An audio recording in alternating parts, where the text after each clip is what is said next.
여러분 반갑습니다. 최기영입니다. 오늘 소개할 책은 나는 인생에서 중요한 것만 남기기로 했다입니다. 지은이는 에리카 라인이라는 일본의 미니멀리스트이고 출판사는 갤리온입니다. 지은이에 대해서 간단하게 책에 나온 부분을 읽어드리겠습니다. 에리카 라인. 단순하고 목적이 있는 삶을 키워드로 수많은 사람의 인생을 바꿔준 미니멀리스트. 하루 수천 명이 방문하는 커뮤니티를 운영하며 목적 없이 바쁘기만 한 사람들에게 단순한 생활 방식을 제안한다. 지금은 만족스러운 미니멀 라이프를 실천하고 있지만 과거의 에리카는 누구보다 복잡하고 정신없는 인생에 끌려다녔다. 새 아이를 키우는 워킹맘으로 감당할 수 없을 만큼 쌓인 일들에 완전히 지쳤을 무렵 미니멀리즘을 만났다. 여러 지침대로 물건을 수도 없이 갖다 버렸고 나중에는 정리와 수납의 달인이 되었다. 그러나 머릿속을 지배하는 세상의 욕망과는 여전히 멀어지지 못했다. 에리카는 내면의 진짜 목소리에 집중하기로 했고 미니멀 라이프의 핵심은 사고방식이라는 것을 깨달았다. 내게 중요한 가치를 우선순위로 두고 불필요한 것들은 과감하게 포기하는 삶의 방식. 요컨대 에리카에게 미니멀리즘이란 자신에게 꼭 맞는 삶을 살겠다는 선택이다. 네, 지금까지 지은이 소개를 해드렸고요. 제가 미니멀리즘에 관심이 많아서 앞서서 몇 권 리뷰를 해드렸었는데 미니멀리스트, 그리고 나는 비우며 살기로 했다. 그리고 이 책, 나는 인생에서 중요한 것만 남기기로 했다인데요. 세 권의 내용이 맥락은 비슷합니다. 미니멀리즘을 실천하는 세세한 방법보다는 왜 내가 단순하게 살아야 하는지, 왜 단순하게 살고 싶은지, 무엇을 위해서 그렇게 해야 하는지, 그리고 그렇게 함으로써 내가 얻을 수 있는 것은 무엇인지 그런 것들에 대한 그 미니멀리즘의 근본적인 그 목적? 그런 것들에 대한 내용입니다. 미니멀리즘을 실천하는 구체적인 방법도 중요하지만 먼저 그것을 내가 왜 하려고 하는지 뚜렷한 목적이 있어야만 지속이 가능하다고 생각합니다. 그런 의미에서 이 책이 미니멀리즘을 시작하려는 분들께 적합하다는 생각이 듭니다. 그럼 지금부터 제가 여러분들께 들려드리고 싶은 책의 내용들을 발췌해서 읽어드리도록 하겠습니다. 20대 때 아파트를 돌아다니며 화재 경보기를 점검하는 일을 한 적이 있다. 수많은 집에 방문해야 했기에 쉬운 일은 아니었지만 사람들이 사는 모습을 구경하는 걸 좋아했던 내게는 흥미로운 일이기도 했다. 똑같은 구조의 집도 누가 사느냐에 따라 정말 다른 분위기를 풍겼다. 평생 동안 모은 수집품이 가득한 집이 있었고 부엌 조리대에 접시 하나 없는 집, 온갖 잡동사니로 바닥이 전혀 보이지 않는 집도 있었다. 또 다른 집은 매년 내가 방문할 때마다 식물의 수가 배로 늘어났는데 나중에는 여기저기 뻗은 가지들에 햇빛이 다 가려졌고 발을 내딛기가 힘들 지경에 이르렀다. 이 일 덕분에 나는 사람들의 매우 다양한 생활 방식을 가까이서 살펴볼 수 있었다. 그때 내가 깨달은 것은 그 다양성과는 별개로 모두가 한 가지 공통점을 가지고 있다는 것이었다. 대부분의 사람들은 자신의 물건, 일정, 결심, 정신적 부담에 짓눌려 살아가고 있었다. 다들 정작 자신의 삶을 살지 못하고 있었다. 미니멀리즘은 물건뿐만 아니라 삶의 방식에 관한 이야기이다.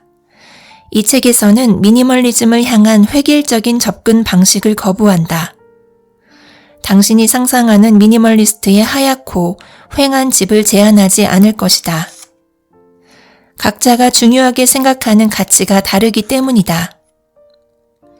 한 가지 모습을 일방적으로 쫓기보다는 자신의 방식으로 변화를 도모해야 한다. 누구나 자신에게 어울린다고 생각하는 방식을 찾을 수 있다. 한 가지 기준만 잊지 않으면 된다. 가장 중요한 것에 많은 에너지를 쏟으며 덜 중요한 것은 지워버려라. 겉으로 잘 드러나지는 않지만 잡동사니는 우리의 자원과 에너지에 엄청난 비용을 요구한다. 기회비용이 생기는 과정을 보자면 이렇다. 우리는 원하는 물건에 돈을 쓴다. 하지만 이 물건은 곧 기억에서 잊힌 채 구석에 버려져 먼지만 쌓인다. 얼마가 지나면 우리는 새롭고 더 좋은 것에 눈독을 들인다. 이런 과정이 반복된다. 그렇다. 이 과정에 낭비되는 것은 돈뿐만이 아니다. 우리는 쇼핑에 들인 시간, 물건을 보관한 물리적 공간, 그리고 정신적 에너지를 대가로 치렀다. 미니멀리스트는 삶이 선택으로 가득하다는 사실을 안다. 한 가지 일에 시간을 할애한다는 것은 다른 일에 시간을 할애하지 못한다는 뜻이다. 창고에 처박혀 있는 사용하지 않는 도구나 해마다 꺼내기가 내심 귀찮은 크리스마스 장식품에 따르는 실질적인 비용은 그것에 지불한 돈뿐만이 아니다. 이것을 검색하거나 구입하거나 정돈하거나 보관하거나 수리하면서 보낸 시간도 비용에 포함된다. 그 시간과 에너지로 무슨 일을 할 수 있었을지 생각해보자. 가족과 함께 보낼 시간, 혹은 진짜 좋아하는 일을 하면서 보낼 시간을 쓰지 않았는가? 요컨대 삶이 잡동사니에 짓눌리고 있다면 우리는 가장 중요하지 않은 일들에 자신의 가장 중요한 부분을 할애하고 있는 셈이다.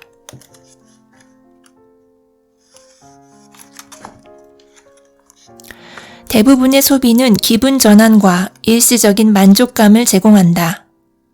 당면한 문제에서 벗어나 머리를 식히고 새로운 무언가를 구입함으로써 일시적인 만족감을 느끼는 것이다. 내가 말하고자 하는 바는 소비를 모조리 중단하자는 것이 아니다. 좀 더 의식적으로 소비하고 소비를 통해 기쁘고 만족스러운 삶을 만들어가는 것이다. 소비를 통해 겉보기에 멋진 삶을 꾸미기보다는 소비를 제한해 멋지게 느껴지는 삶을 창조하자. 멋진 삶과 우리가 소유하는 물건은 전혀 관계가 없다.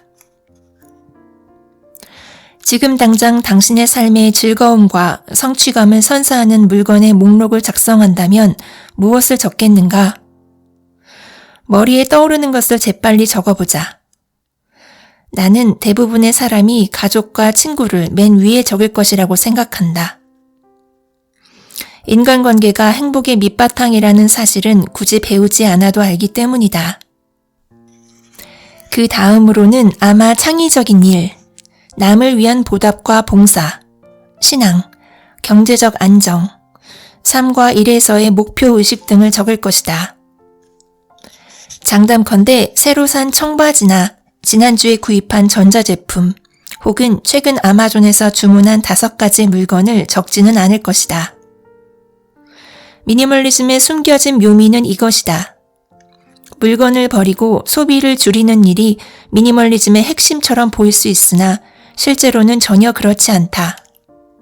인생에서 가장 중요한 것을 생각해 볼 때 물건을 떠올리는 사람은 없기 때문이다. 물리적인 소유물의 무게감이 당신의 가슴을 짓누를 때가 있는지 궁금하다. 사람에 따라 가슴이 아니라 어깨나 허리로 느낄 수도 있다. 소유한 것이 너무 많다고 느낄 때면 나는 가슴, 그러니까 심장 바로 윗부분에서 묵직함을 느낀다. 숨을 깊게 쉬거나 자유롭게 움직이지 못한다. 그런데 감사하게도 내가 물건을 없앨 때마다 그 무게가 가벼워진다. 실천하기가 항상 쉬운 것은 아닐지언정 항상 해결책을 찾기는 한다. 물건을 기부하거나 누군가에게 물려줄 때마다 무게가 약간 덜어지는 느낌을 상상해보자. 그리고 지금 상상한 이미지를 집을 정리할 때마다 마음에 새겨라. 물건을 떠나보낼 때마다 더 가볍고 더 자유롭고 더 순수한 모습의 자신에게 가까워질 것이다. 그런데 미니멀리스트의 집을 상상하면 다들 머릿속에 비슷한 그림을 그리는 것 같다. 무늬 없는 흰색 벽지에 가구 한두 개만 남아있는 휑한 방. 물론 그런 모습을 지향할 수도 있겠지만 내가 거듭해서 강조하는 것은 누구나 자기만의 미니멀리즘을 해야 한다는 것이다.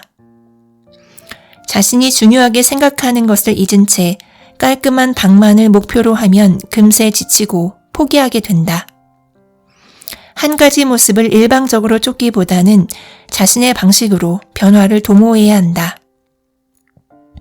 나도 내가 원하는 모습의 집으로 바꾸기 위해 꾸준히 노력했다. 아무렇게나 벗어놓은 옷터미나 냉장고 안에서 썩어가는 식재료를 보면서 스트레스를 받고 싶지 않았다. 밖에 있다가 집에 돌아왔을 때 긴장을 풀고 마음 놓고 쉴 수 있는 편안한 공간으로 만들고 싶었다. 그러기 위해서는 가만히 두면 끊임없이 증식하는 물건들에 손을 대야 했다. 난 정리에는 소질이 없어 라며 변화를 포기하는 사람이 많다. 하지만 정리를 잘하고 못하고는 중요하지 않다. 문제는 이보다 근본적인 데 있기 때문이다. 지금보다 더 자주 정리할 필요는 없다. 물건을 덜 소유해야 한다. 가진 물건이 너무 많지 않을 때 정리하기가 훨씬 더 쉽다. 그리고 가진 물건이 너무 많지 않을 때 물건을 찾기가 훨씬 더 쉽다. 가장 필수적인 첫 번째 단계는 그저 소유하고 있는 물건을 줄이는 것이다. 지금쯤이면 여러분은 10중 8구 잡동사니가 미치는 영향을 정확하게 깨달았을 것이다. 그리고 짐작컨대 변화해야겠다는 동기를 부여받았을 것이다. 그렇다면 이제 문제는 어디에서 시작하며 무슨 일을 해야 하느냐다. 집안을 돌아다니며 정리가 필요한 모든 구석과 서랍, 옷장을 살피다 보면 질에 겁을 먹고 포기할 가능성이 높아진다. 작게 시작하라. 부엌 찬장 하나, 옷장에 서랍 하나, 욕실 세면대 아래 수납장 등 지금 당장이라도 정리할 수 있는 작은 공간을 선택하라. 정기적으로 사용하지 않는 물건은 모조리 없애고 정기적으로 사용하는 물건이라면 깔끔하게 정돈해서 그 상태를 유지하겠다고 마음먹자. 앞으로 서랍이나 수납장을 열 때마다 느껴지는 만족감에 주목해보자. 기운이 날 것이다. 나도 할 수 있다는 생각이 들 것이다. 나머지 서랍들도 차례차례 정리하고 싶다는 의욕이 생길 것이다. 물건을 버리고 정리하는 데 능숙하지 않은 사람이라면 작은 영역 하나부터 시작해 그것이 선사하는 해방감과 만족감을 먼저 느껴보는 것이 중요하다. 작은 성취가 모이면 큰 성취로 이어진다. 한 영역을 정리할 때 시간을 정해둔다. 그 시간은 딱 10분이다. 10분간 타이머를 맞추고 알림이 울리면 일이 끝났다고 생각하라. 혹여 계속하고 싶은 마음이 든다면 다시 10분간 타이머를 맞추어라. 하지만 타이머가 울리면 정리가 마무리되지 않았더라도 과감하게 그만둘 수 있다는 사실을 명심하자. 단 10분 안에 거둘 수 있는 성과를 돌아보고 밀려드는 성취감과 점점 커지는 자신감을 느껴라. 아무리 큰 퍼즐의 조각이라도 한 번에 하나씩 맞추어야 한다. 손에 쓰레기 봉투를 들고 집안을 청소하며 봉투가 얼마나 빨리 채워지는지 지켜보자. 쓰레기 봉투의 행선지가 정말로 쓰레기통이 될지 아니면 재활용 수거함이나 기부센터가 될지는 봉투를 가득 채운 이후에 선택하면 된다. 이 과정을 수행하는 이유는 이미 버리기로 한 잡동사니를 다시 간직하고 싶은 유혹에 빠지지 않기 위해서다. 물건들의 행선지를 분류하기 위해 고민하지 말고 일단 쓰레기 봉투에 쓸어 담아라. 사소한 방법이지만 버리고 정리하는 데 확실한 도움이 된다. 아주 흔하게 듣는 실패 사례가 있다. 잡동사니 정리를 시작했지만 너무 사력을 다해 열심히 하다 보니 얼마 못 가 다시 원점으로 돌아갔다는 이야기다. 일본의 유명한 미니멀리스트 곤도 마리에는 잡동사니를 치우고 정리할 때 한 번에 최선을 다해 몰입하기를 권한다. 획기적으로 변화한 다음에 원점으로 돌아가지 않을 것이라고 자신할 수 있다면 그 방식은 나쁠 것이 전혀 없다.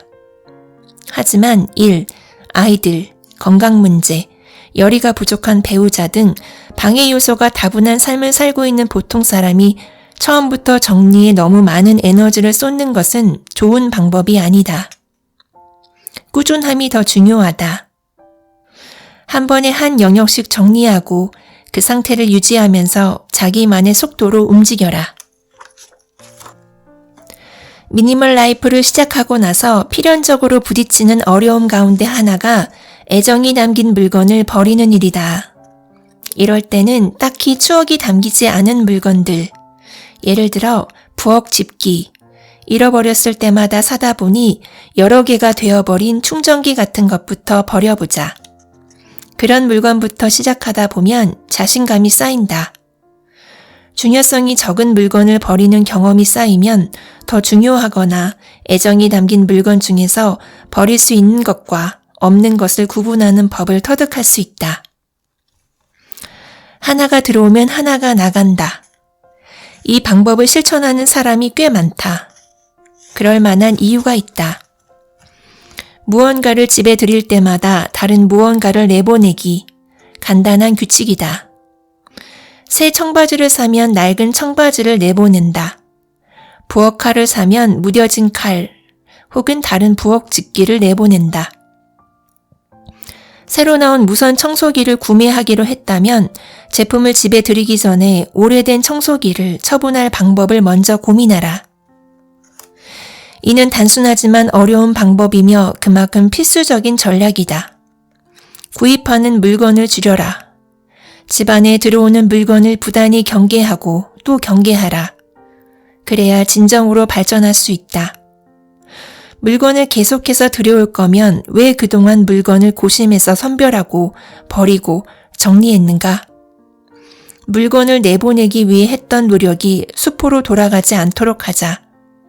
나가는 것만큼 들어오는 것이 중요하다.